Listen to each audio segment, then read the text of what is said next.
근데 정신질환 가지신 분들은 미쳐서 온 게 아니라 아파서 온 거거든요.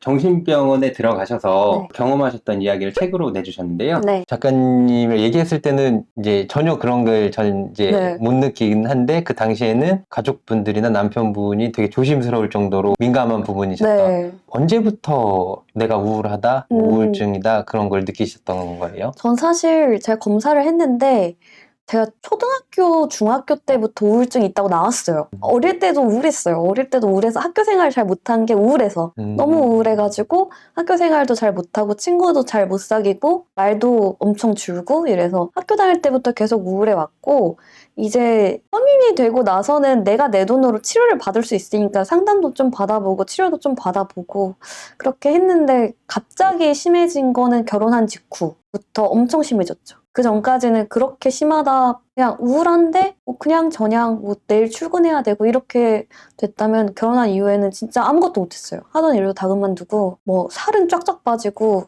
잠도 안 오고 한 번 자면 며칠씩 자고, 모든 게 이렇게 정상이 아니었어요. 하루의 루틴이. 그냥 아무도 없는 곳에 가고 싶었어요. 아무도 아는 사람이, 날 아는 사람이 아무도 없고 그냥 혼자서 좀 시간을 있고 싶었고, 누가 찾으면 오히려 불안했어요. 그래서 제가 핸드폰을 지금도 낯선 번호나 뭔가 이렇게 누구한테 연락 오면은 약간 답이 느려요. 처음에 좀 불편해하는 게 있어가지고 그때는 그게 엄청 심해서 그냥 잠수 상태였죠. 아무한테 연락도 안 오고 연락도 안 하고. 그러니까 이제 몇 달씩 입원을 해도 주변 사람들이 몰랐던 거죠. 그냥 얘가 연락이 안 되겠거니 입원했다는 것도 모르고. 전체적으로 주변 분들이 되게 조심스러워 항상 하셨던. 네, 그냥 거의 분위기가 나 건들지 마 약간 이런 분위기였나 봐요. 다들 엄청 조심스러워했어요. 그때는 그럼 이렇게 잘 웃지도 않으셨었고. 그쵸. 잘 웃지도 않았죠. 원래 잘 웃는 스타일이긴 한데 예의상 웃지 막 진짜 즐거워서 웃어본 적이 없는 것 같아요, 그때. 주변 사람들에게 네. 우울증이나 아니면 그 정신병원에 이제 가야겠다라고 했을 때 반응은 어떠셨어요? 사실 저는 책이 나오기 전까지 제가 입원했다는 사실을 가족밖에 몰랐거든요. 그러니까 얘기를 안 하고 입원을 한 거죠. 주변에 일단은 입원한다 사실을 별로 알리지도 않았고, 책이 나오고 나서 알려졌을 때도 사람들은 그냥 의외로 쉽게 받아들였던 것 같아요. 그런 데를 왜 가냐 이렇게 얘기하기에는 제가 너무 아프고 힘든 모습을 많이 보이니까, 아 이제 저희는 안 되겠다. 안 되겠다, 병원 가야겠다 이렇게 막 보일 정도로 너무 아팠으니까 그래 치료라도 잘 받아라 이런 마음이었던 것 같아요, 주변 사람들은. 그러면 처음에는 가족분들한테만 얘기를 하셨었고. 네, 처음에는 가족도 몰랐고 남편만 알고 있었고, 입원을 하고 나서 이제 명절을 맞이하는데 명절에 가족들이 모이잖아요. 근데 그때 입원 중이라 못 가는데 얘기를 해야 되잖아요, 왜 못 가는지. 그때 거의 입원 한 2달 만에 처음으로 얘기했죠. 입원 상태다. 이미 2달 됐다. 근데 이제 부모님도 그렇고 되게 조심스러워서 저한테 먼저 오시거나 연락을 거의 안 하셨어요. 기다려주셨던 것 같아요. 한 몇 개월 정도 있으셨죠? 제가 6번 정도 입퇴원했고 제일 길었던 게 6개월. 정신병원은 입원 기간 제한이 있어요. 인권 문제 때문에. 저 때는 6개월이어서 최장이. 그래서 저희가 6개월 입원했고, 그 다음이 한 3개월인가 입원하고 또 3개월 입원하고 2달 입원하고 뭐 일주일 입원한 적도 있고, 점점 이렇게 기간이 짧아지긴 했어요. 근데 횟수가 대신 많아졌죠. 가실 때마다 뭐 남편분이나 가족분들한테 이제 이야기를 하고 가셨을 텐데, 네. 뭐 한 번은 갈 수 있다고 저는 생각을 네. 하는데 계속 되풀이가 되면은 조금 많이 힘들어 하셨을 것 같거든요. 되게 지쳐해요, 가족들이 지쳐하고. 제가 재입원할 때 너 왜 굳이 입원을 하려고 그러냐라는 말도 들었고, 실제로. 그래서 오히려 재입원할 때 더 솔직하게 얘기를 못 하겠더라고요. 얘 아직도 이렇게 안 좋은 모습이 있나? 이렇게 생각을 하셔서 재입원할 때 가족분들이 많이 이렇게 좀 등한시하는 경우도 있어요, 환자를. 좀 지쳐서. 그냥 입원시켜놓고 나 몰라라 면회도 안 오시는 분들도 있고. 가출을 뭐 한 번 했는데 너무 다들 걱정해주고 네. 하는데 이제 2번, 3번 될 때마다 오히려 가족들이 좀 소홀해질 수도 있고. 가족분들도 태어날 때 나아졌으니까 태어나겠지라는 기대가 있는데 또 다시 되풀이되니까 지치고. 저도 치료받은 지 거의 5년이 넘어가니까. 근데 아직도 치료받고 있거든요. 그래서 그냥 받아들여야 돼요. 기다리고. 자발적으로 들어가신. 네, 그쵸. 거죠. 자의입원. 네, 자의로 하신 건데 이게 제재가 많았잖아요. 네, 그쵸. 그거에 대한 뭐 불만이나 뭐 그런 거는 없으셨는지. 많았죠.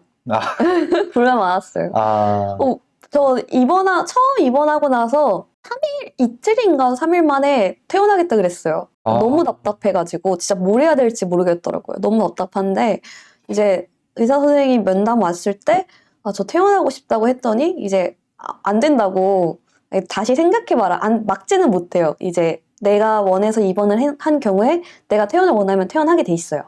네, 치료 목적으로 조금 더 입원을 하시는 게 어떻겠냐 권유를 하시고 얼마 안 돼서 그렇다. 그런데 그때 의사 선생님한테 엄청 궁시렁댔죠. 뭐도 안 된다, 이것도 안 된다, 저것도 안 된다.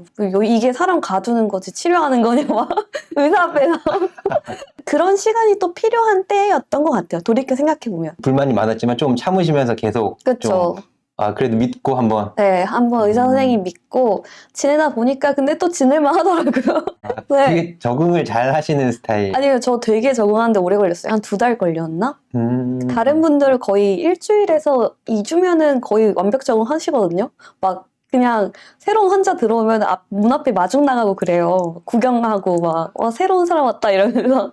근데 저는 병실 밖으로 나가는데 한 달이 넘게 걸렸어요. 그러니까 계속 병실 안에만 있었어요. 물 들어가거나 상담하러 가거나 이런 거 아닌 이상은 뭐 아무것도 참여 안 하고 환자들이랑 대화도 안 하고 그냥 묵묵부답 이렇게 가만히 망부석처럼 있다가 좀 먼저 환자분들이 다가와 주면서 좀 친해지고 활동하면서 익숙해진 게 거의 2달? 그럼 혹시 그 정신병원에서는 주로 어떤 생활을 하나요?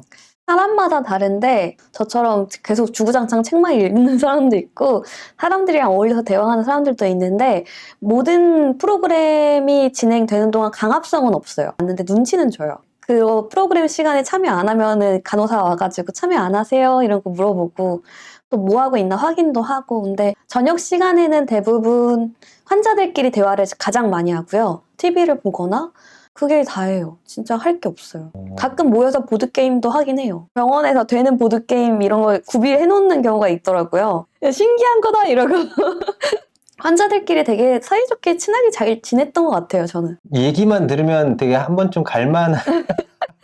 처음에 입원을 했어요. 네. 그러면은 옆에 가서 뭐 나는 뭐로 들어왔어, 너는 뭐로 네. 들어왔어, 뭐 그런 식으로 자연스럽게 얘기를 하시는. 네, 그러니까 제가 처음에 이제 사람들 있는데 자리에 딱 앉았을 때 사람들이 가장 먼저 물어보는 게 뭘로 들어왔어요. 그러니까 까고 들어가는 거죠. 너 뭘로 들어왔냐? 무슨 사고 쳤냐 사회에서. 나 이걸로 들어왔는데. 네, 그 약간 그런 게 있어요. 난 뭘로 들어왔어? 이러고 이제 뭐 서로 불행 배틀 이런 거 하고 거기 계신 분들 다 상처받으신 분들 많거든요. 그래서 이제 나는 뭐까지 해봤어? 나는 뭐 어디까지 내가 힘들어봤어? 이런 얘기하면서 서로 웃어요. 불행 배틀. 내가 더 불행하다. 네, 내가 더 힘들었다. 너 정도면 들어올 게 아니다. 네, 너는 좀 편한 거다.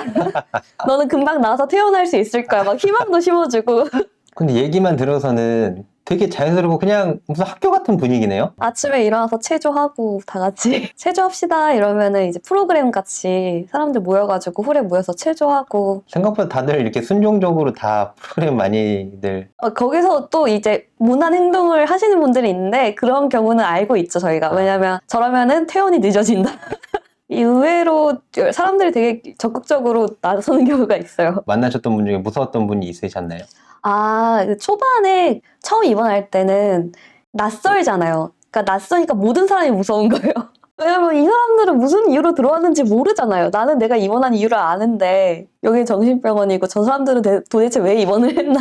말 걸면 뭐야 왜 말 걸어 막 이러고 되게 피해 다녔어요. 그래서 처음엔 다 무서웠는데 또 이렇게 얼굴 익히고 대화하다 보니까 정말 별의별 사람이 다 있거든요. 범죄를 저지른 사람도 있고 막상 얘기를 나눠보면은 그냥 옆집 아저씨 같고 정신병원에 가지고 들어갈 수 있는 것은 뭐뭐가 있을까요? 일단 안 되는 게 되게 많은데요. 우리가 일상적으로 쓰는 펜, 모나미 펜 같이 끝이 둥근 거, 끈도 안 되고 끈이 달린 옷도 안 되고 사복도 다 이제 반납하는 경우가 많고요. 병원마다 규정이 엄청 달라요. 그래서 어디는 이것도 안 된다, 어디는 저것도 안 된다. 나를 해치거나 상대방을 해칠 수 있는 칼이라든지 뭐 끈 종류 안 된다고 보시면 됩니다. 병도 다 플라스틱 병으로 된 화장품. 그럼 이소연 작가님은 전화하실 때 뭘 들고 하셨어요? 저는 그냥 샴푸, 린스, 기초 화장품, 노트, 펜, 책은 반입이 되니 핸드폰 이런 거 하나도 없었고 노트북도 안 되고 당연히 충전기는 또 길잖아요. 그래서 또 안 되고. 그럼 이제 입원을 하시고 이제 소지품이나 그런 거 자유롭게 못 쓰시잖아요. 네. 그럼 뭐가 제일 좀 불편하셨었어요?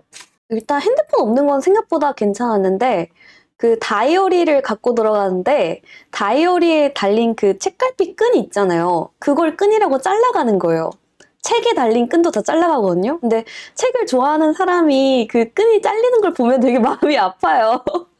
그래서 이 끈 가지고 뭘 어떻게 한다고 싶은데 그거를 병원에서 다 잘라가지고 가져가더라고요. 정신병원에서 뭐 돈을 내고 살 수도 있나요? 병원 내 편의점 같은 데서 팔긴 하거든요. 급하게 입원하신 분들은 보호자가, 왜냐면 외출이 안 되니까 뭐 간식도 살 수 있는 데도 있고 아니면 아예 그런 간식 구매가 안 돼서 다 외부에서 넣어줘야 되는. 먹고 싶은 것도 제대로 잘 못 먹을 못 때가 특히 라면 이런 거. 라면도 못 먹어요? 못 먹어요. 병동 밖에 이제 홀 같은데 보통 매점이 있으니까 뜨거운 물이 또 이렇게 위험하다라는 이유로 뜨거운 물을 막아놓는 경우도 있거든요. 뜨거운 물, 정수기에서 나오는 뜨거운 물 막아놓는 경우도 있어서 좀 그렇게 생각하니까 되게 안 되는 게 많았네요.